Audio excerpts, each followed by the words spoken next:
They said, "Great, who's gonna play Steve?" And Robbie said, "Well, Steven's gonna play Steve." And they're like, "Well, we're not so sure about that." So I had to audition for my own role. Thankfully, I got the part.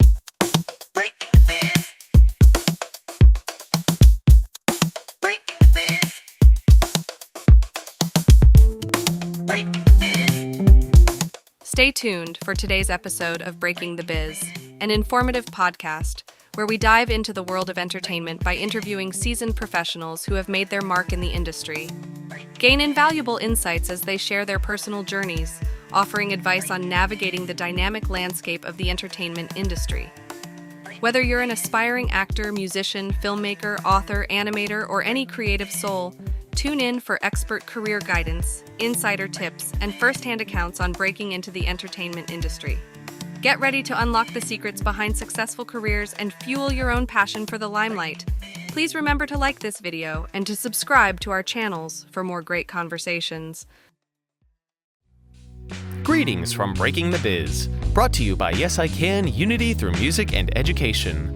I'm William Felber, your navigator through the intriguing universe of the entertainment industry, as revealed by the visionaries and creators who bring it to life. Stay tuned as we delve into diverse insights from the forefront of entertainment, hearing from pioneers, creators, and agents of change. Prepare for a journey filled with tales of innovation, resilience, and the undying quest for artistic brilliance. Awesome. I want to thank everyone for being right on time. Welcome to Breaking the Biz with the Yes I Can crew. We have got a great guest speaker with us tonight. We have Steve Way, who is a stand-up comedian, a motivational speaker, and most importantly, an advocate for disability awareness. During the day, he is a 32-year-old substitute teacher by day, but at night, steps up and rocks the mic as the comedian by night. He was born with muscular dystrophy and is an advocate, like I mentioned, for disability awareness. He performs stand-up in New Jersey and New York area. He provides motivational speeches around the country. He is the co-creator and star of the web series Uplifting Dystrophy. He can be seen in the Hulu show Ramy. Steve has performed stand-up for 8+ years, with his first set at the comedy charity Explosion in the hometown of Redford, New Jersey. He's performed at the 2011 Bamboozle Music Festival and was the co-host of The Lockdown, a monthly stand-up show at the People's Improv Theater in New York City.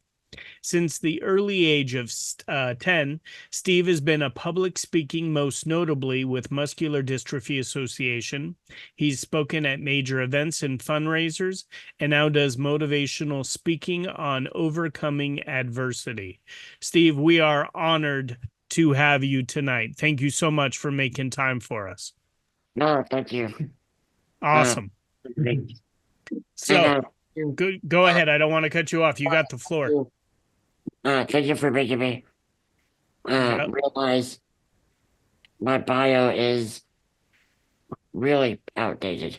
So, any stuff you want to add to it, feel free. Well, I'm 33. I've been doing stand-up 10 years. I recently opened for Whitney Cummings at the Pizza Theater in New York. Yeah, that was great.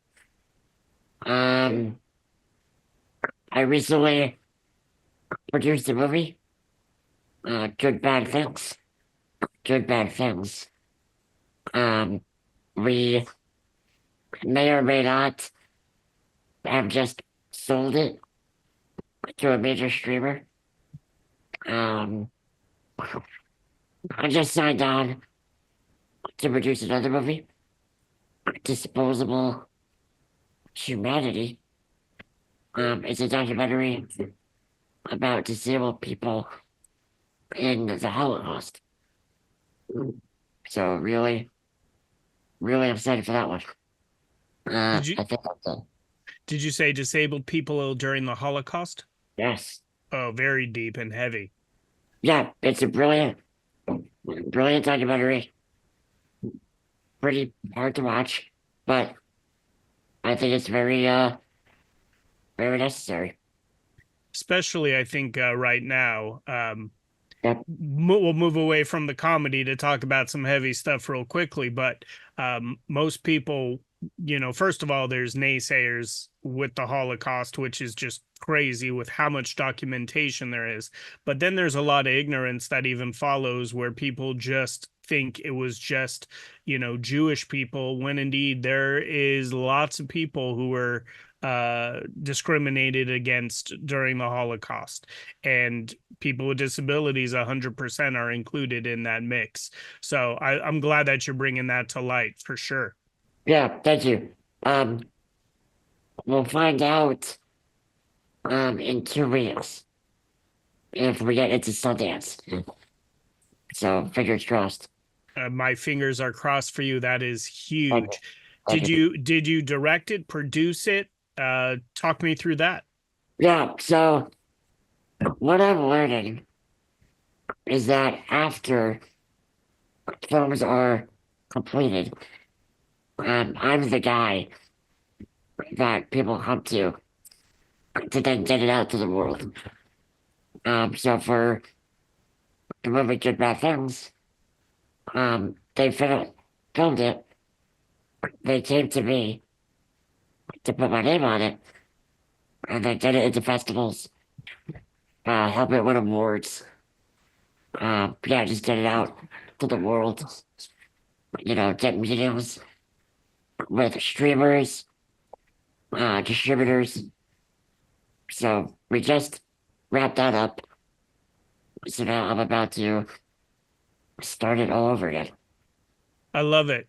And it's great to be that guy who is going to get stuff done. So, we talk to individuals on this show who are the movers and the shakers. And I love that you are that guy to get the stuff into the hands of the distributors, which a lot of people don't understand, or the streaming services. I don't want to go on a tangent. I know my students will go crazy, but they are very aware of all of the different streaming platforms and how hard it is to get your art form on those different streaming sites. So major kudos to you.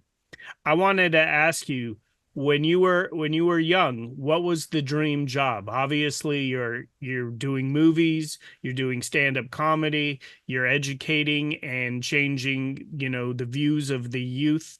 What was that dream job though when you were young? I never had one. I never had one. Um, in reality, I was never supposed to live this long. When I was 14, I had back surgery, and it almost killed me. I got pneumonia, and I stopped breathing. And when that happened, um, we didn't even know if I would survive after that. I was in the hospital for a month, so it was a lot of recovery. After that happened, my doctors told me basically if I got sick again, I wouldn't survive it. So I lived my life basically expecting to die tomorrow. So I never took anything seriously. I never wanted to start something because I was so afraid I wouldn't be able to finish it. Right? What's the point if I'm not going to live long enough to see this through? So when I started doing stand up at 18, I just did it as a hobby. I did it to kill time. Graduated high school, graduated college. I didn't take it seriously. I didn't learn anything. I wasn't really good at much. but I never expected to live that long. So when I was 25, I finally found out what specific type of muscular dystrophy I have. And when my doctors found out, they're like, Steve, you're good. Like, you're gonna live a full life. And I'm just like, fuck. Like, how was I supposed to plan for a life I never thought I would have? So I had to figure out, like, a life plan. So I really thought, like, okay, what am I good at? I can't work like a regular 9 to 5, right? Well, I'm good at telling jokes. I'm good at making people laugh. So out of that came stand up full time, acting, writing. And out of all that, I realized I'm a pretty good producer. So it all evolves into another thing. But they all complement each other. So I wish that I didn't lose 11 years of my life, but I think I'm in a pretty good spot. I love it. What a strong and beautiful growth mindset you have, Steve. Absolutely makes sense when you just don't know what's coming around, around the bend, and how scary that must be. Not everyone has that feeling on their shoulders, right? That's quite heavy. And at 18, you started doing stand up. First of all, I know that one of the biggest fears is getting up there and doing public speaking. Me personally, I can't do heights. There's no way in the world you would get me to jump out of a plane. I'm kind of comfortable, with talking, but I've never done stand up where you're like, oh my God, is the crowd, digging this? Am I doing well? What's my next joke? That to me sounds extremely nerve wracking. And at 18, you did it. That was your first time doing stand up? Yeah, first time ever. Okay. And did you write down material? Did you know what you were going to do? Yeah. So when I started high school, um, I started to get a lot closer with my best friend at the time, Robert Youssef, who I've known since the 5th grade. We were 10. And the high school that we went to, it has a TV studio in the basement. So ever since we were 14, we had full access to cameras, audio equipment, editing software. And it was right when YouTube started. So we would just make stupid videos.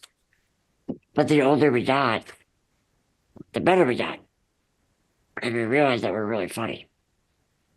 So towards the end of high school, Robbie and a couple of our friends started a sketch comedy group. And then out of that came stand-up.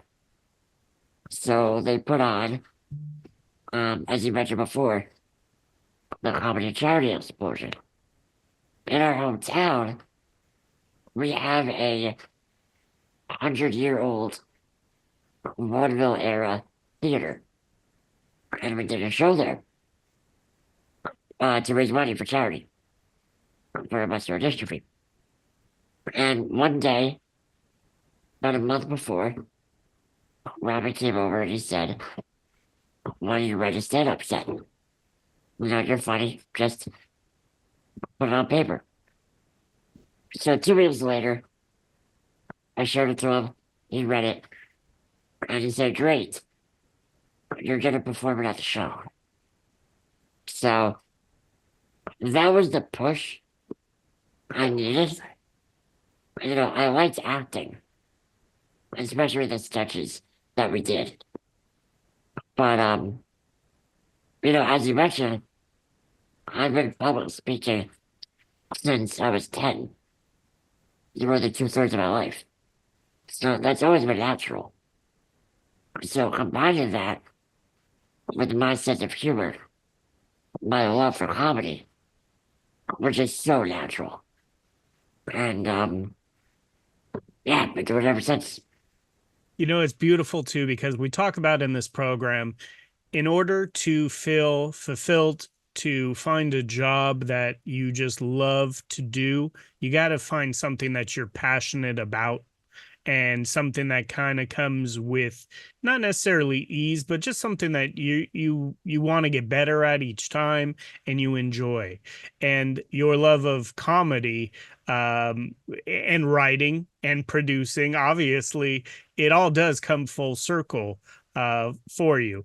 Um, who's your favorite comedian? Like who inspires you? I don't know if I can name a single one, but I can definitely give you a top three. Let's go top three. I've always loved Dave Chappelle. I grew up on the Chappelle show. I've met him a couple times. Um, I don't know.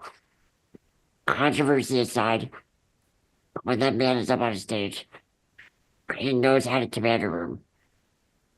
And, again, you don't have to like his jokes, but he knows how to deliver a joke.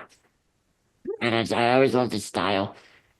Um, I model my flow on George Carlin. Very fast paced, very just gets right to it. He's not afraid to point out the absurdity of life.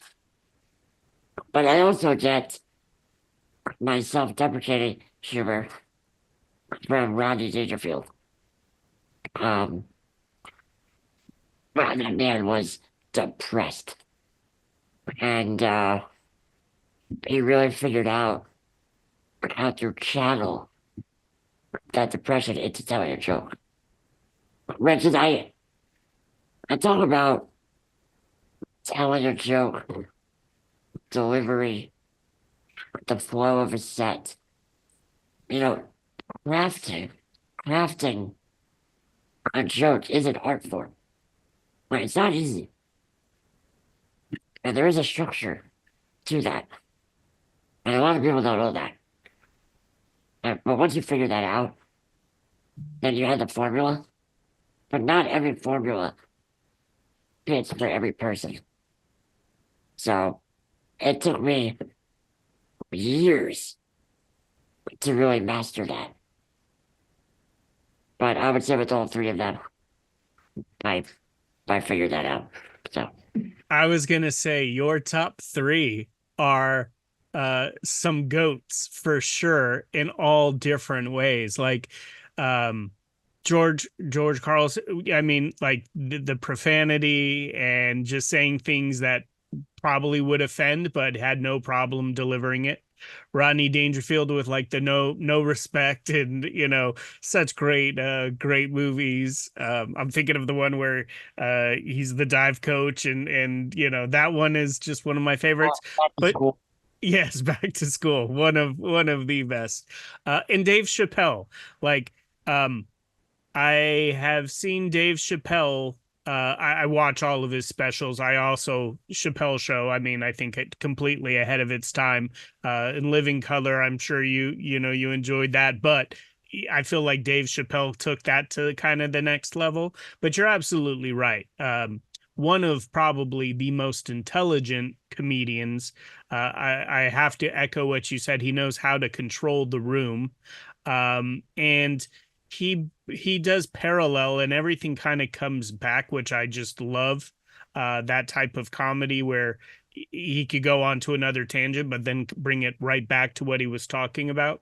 One of the things that I absolutely loved, he talked about having a bag filled with money and going on the train and having everybody look at him, and he was worried, do people know that I have this money? And then in the end he brings it to, well, now I know what it's like to be a female, right? And not knowing who's looking at you, what their intentions are. And I thought that was just so intelligent. But you're right. Writing jokes is not something that just comes easy, and you have to talk about what you know. And obviously you talk about your world, so I love that.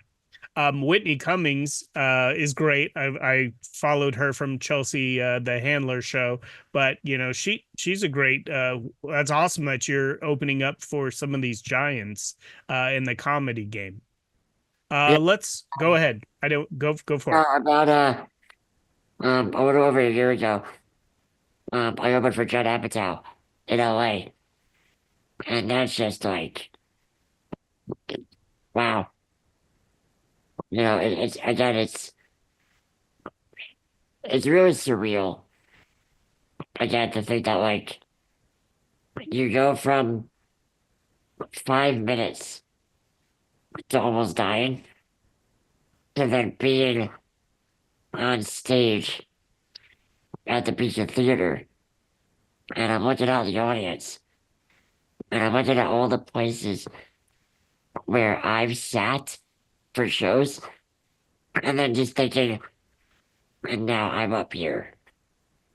It's heavy. Super heavy, but at the same time so inspiring. I mean, I get the chills. When indeed you got that news and they said you're going to be okay, Steve, you've got a life ahead of you. You can impact others. You can do whatever it is you want to do. Did you at that point create that, like almost like that goal list of things that you want to knock out? Yeah, for sure. I think it happened pretty fast. That happened really fast. Um, Once I finally allowed myself to do that, because even though um my doctors gave me that information, I still held myself back, right? Because at that point, I was the only person who stopped me from doing more.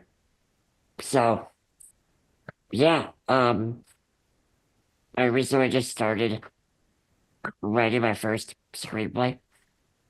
I want to write a stage play. I've been developing a TV show about my life for like 5 years now, so I'm hoping to get back into that. I'm gonna film my hour stand-up special soon. I'm filming a documentary about my life. So that's just like phase one. My ultimate goal is to really produce, because I don't just love telling stories. I want to help other people tell their stories and tell the stories that they want to tell. I think that's how we really learn about the world and society. Yeah, I'm disabled, but at the end of the day, I'm still a straight white guy, right? So I have to acknowledge that I have it a lot easier, right? But there are still so many other marginalized voices out there who don't have a platform. And I want to use my platform to help elevate their voices. I absolutely think that's beautiful. Obviously, we need to be of service to others, make an impact. You mentioned the fact that there's so many. I mean, obviously, Hollywood is very white male. Those are the individuals who get the stories out, right? And there are so many talented actors, writers, producers who just don't get their story out. And when we do think of individuals with disabilities, we are the largest minority out there, but yet we don't really get all of our voices and our stories out there like we should. So having someone like you who's the mover, the shaker, and gets things done, that's great because others, individuals on this call, others are going to be able to get their voice out there and tell their story. And I think we are all tired of seeing the same movies, part two, part three, part four, and we just need some original stuff. So I love that you're writing, a screenplay. I love that you're sharing your story about adversity and inspiring others, that you're willing to help elevate and be a catalyst to other people's stories. That's absolutely phenomenal. And then again, what you're doing with the documentary on the Holocaust and opening other people's eyes. We just very much so right now are in a world where anything that's different scares people, and it's so sad. We talk about a melting pot, but it should be a melting pot in a beautiful way instead of the way that it's currently being looked at. And we had an amazing guest speaker last week who was talking about, being an immigrant and how hard it is to just even have that label, and all of the amazing stuff that she's contributed to society, being a philanthropist and, opening up museums and doing orchestra and, symphonies and such, right? So we all do have that power to affect people in a positive way, and it's so inspiring to see that that's what you are doing with your power and your voice. I want to talk about let's talk about the Hulu show. Like, not everyone gets to be on a show on Hulu. Talk me through how that happened. Over the years, when we developed the show, the remarkable thing is that he sold it just off of his stand-up. Right? No pitch, no deck, no proof of concept. It was just his stand-up set. And for him, it came down to FX and Hulu.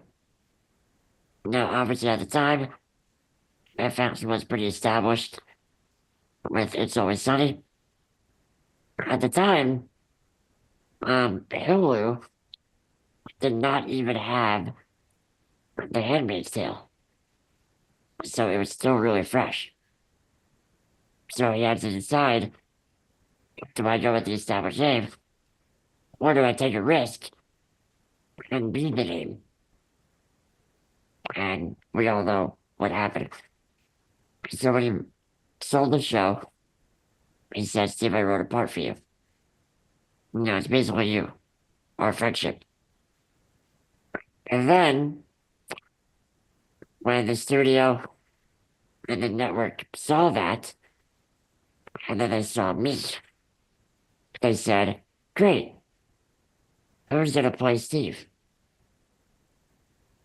And Robbie said, well, Steve is going to play Steve. And they're like, well, we're not so sure about that. So I had to audition for my own role. Thankfully, I got the part. I would sure hope so, if I'm playing myself. I was very, very lucky to be directed under Chris Storer, the creator of The Bear.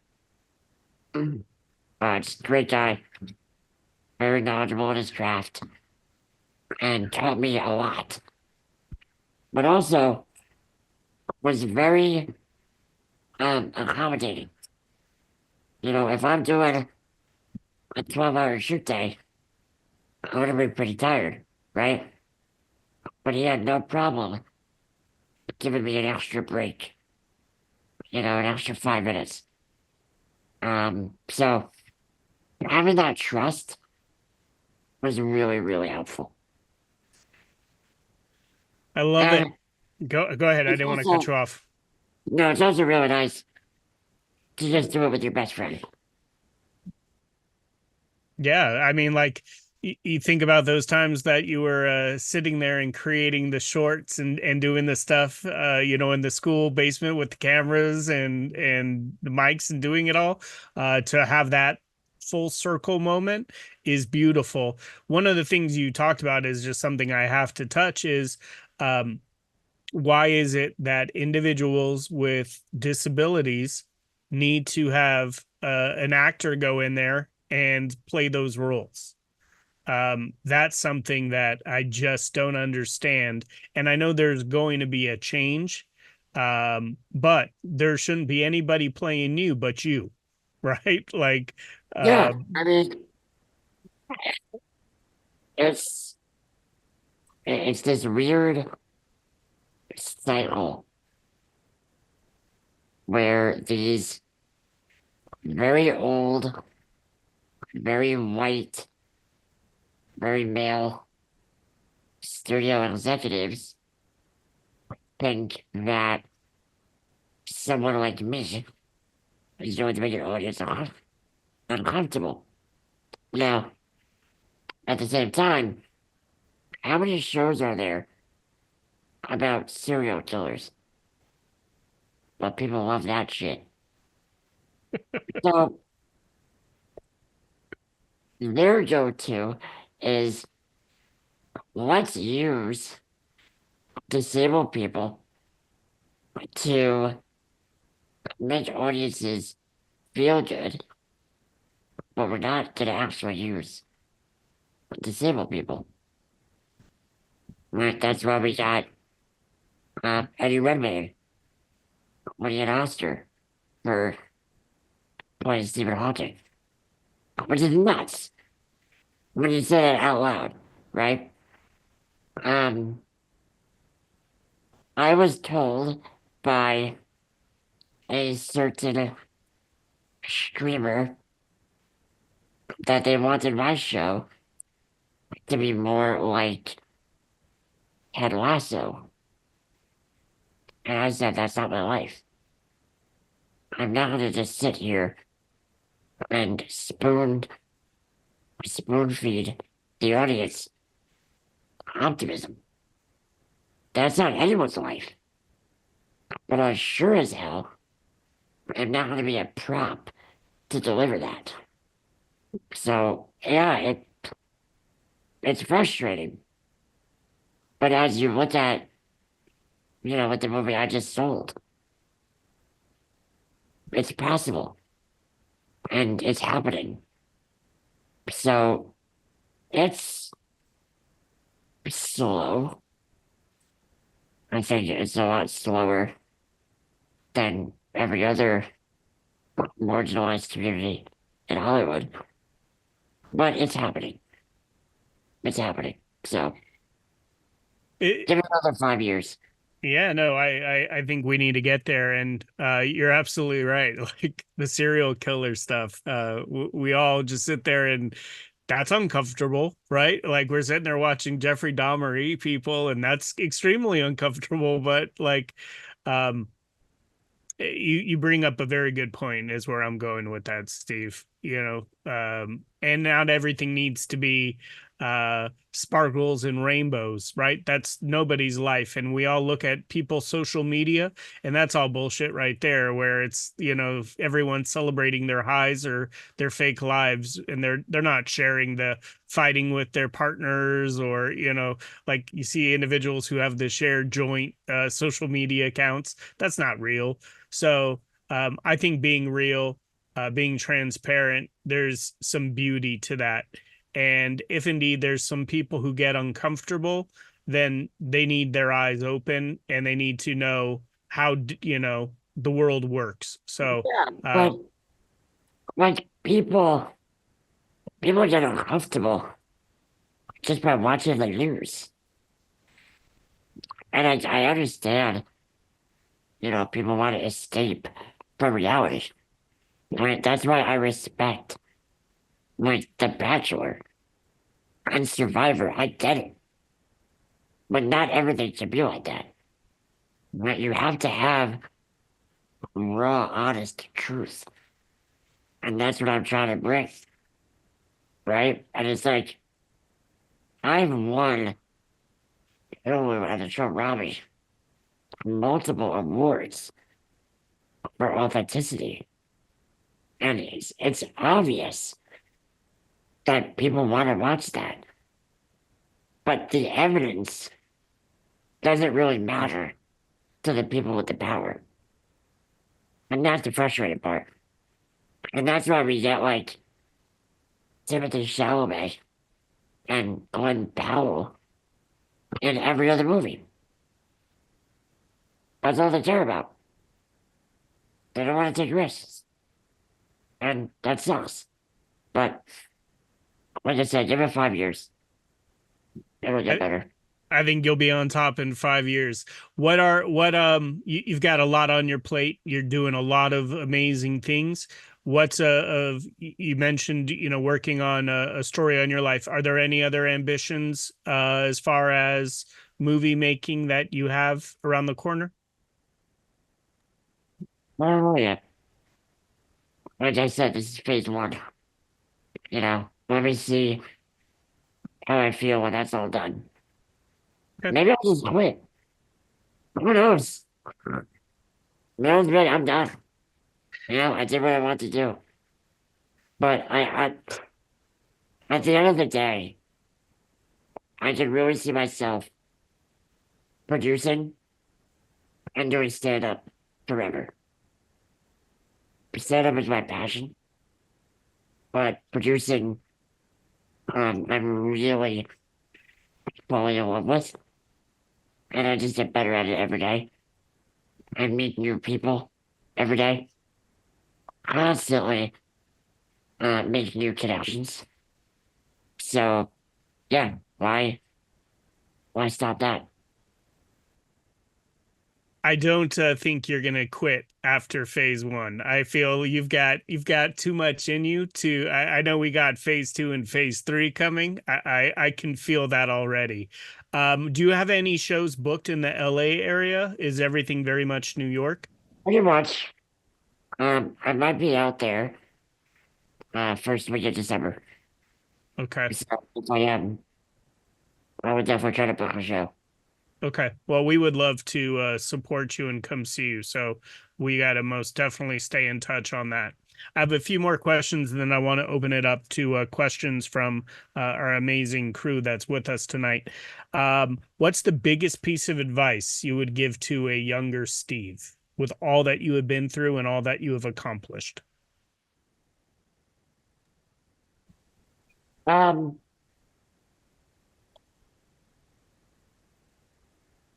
well, man, I don't even know if it's advice. I think it would just be like, you're going to survive. If I knew that at 14, I would be much more ahead in my career. I know that for a fact. Because I held myself back. I was just so afraid to die. But then I didn't want to start something that I wouldn't be able to see all the way through.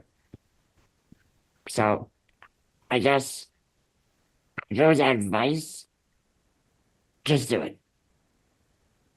Just do it. Who cares?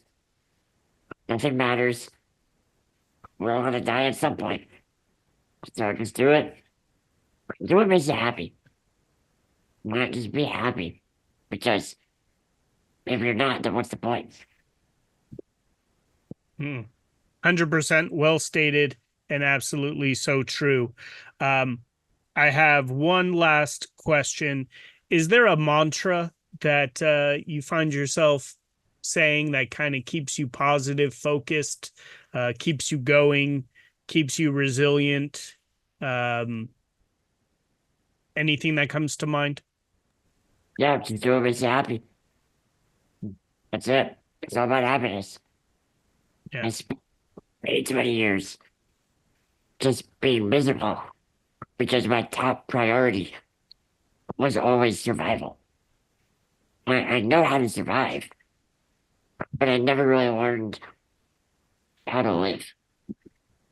And at almost 34, I'm just starting to figure that out now. And it feels great. But also, it's okay to be selfish. Right? It's okay to do things for you.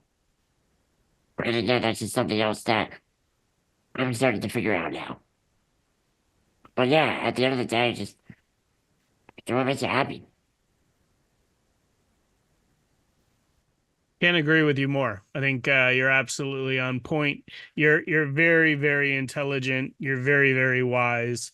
Um, I'm so glad we were able to make this time tonight to connect, and I so look forward to watching how you impact others following your career. I think we are blessed to have you tonight. I want to thank everyone for joining us tonight. Steve, you are an amazing individual. Keep up the good work. Keep being that platform for other people's voices. You're doing a good thing, and you've got some major good karma coming your way. Thank you, sir. I really appreciate that. On that note, everyone, thank you for joining us on Breaking the Biz. Everyone have an amazing rest of your evening. And I know it's late in New York, so you go enjoy yourself. Steve, thank you for making time for us. As we conclude another enriching episode, we hope you found inspiration in the stories shared today. Let's take a moment to honor Yes I Can's role in bringing Breaking the Biz to life. Yes I Can's commitment to empowering young people with disabilities through education, advocacy, and mentorship shines brightly, paving paths of opportunity and dialogue. This podcast celebrates the organization's dedication to nurturing talent and facilitating impactful discussions. Breaking the Biz is more than a podcast. It's a part of Yes I Can's broader mission to amplify voices, dismantle barriers, and craft a world that's more inclusive and accessible for everyone.